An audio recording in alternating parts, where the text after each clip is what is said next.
velocidade tridimensional.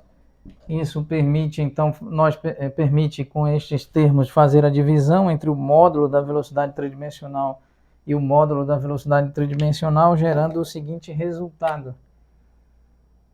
Lambda elevado a expoente, gama elevado a expoente 3, C elevado a 2, e aqui produto escalar entre a velocidade vetorial tridimensional e a aceleração vetorial tridimensional. Ótimo, então agora nós devemos substituir este termo cuidadosamente aqui, a exemplo do que fizemos para os cálculos anteriores. Então vamos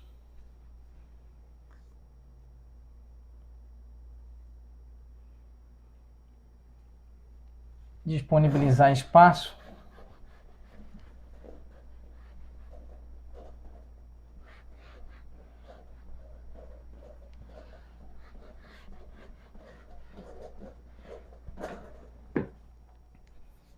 Então nós temos aqui componente contravariante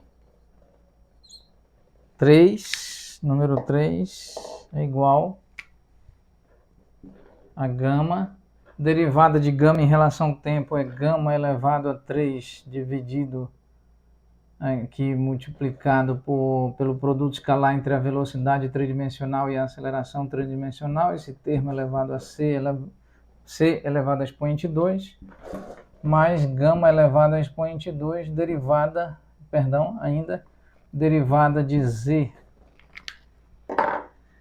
Derivada de Z em relação ao tempo, mais gama elevado a expoente 2, derivada de segunda ordem em relação ao tempo, aplicada sobre Z.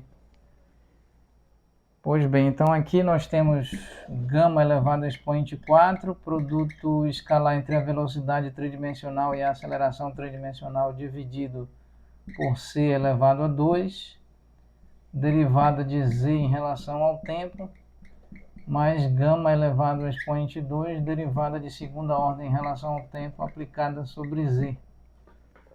Então aqui nós temos rigorosamente a componente 3, a componente contravariante 3,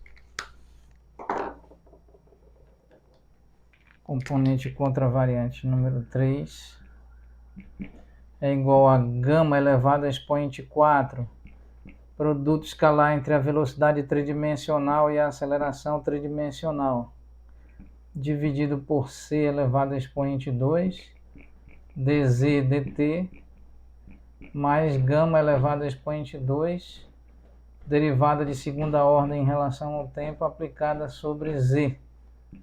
Aqui, então, temos todas as componentes do tensor de ordem 1 representativo do tensor aceleração em 4 dimensões. Aqui é componente 0, componente 1, componente 2, componente 3. Todas são componentes do tipo contravariantes, cujo índice está na parte superior, em outras palavras, um sobreíndice. Então agora vamos escrever o tensor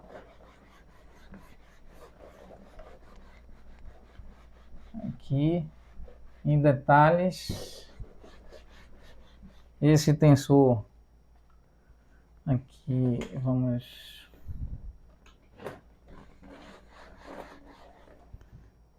aqui escrever esse tensor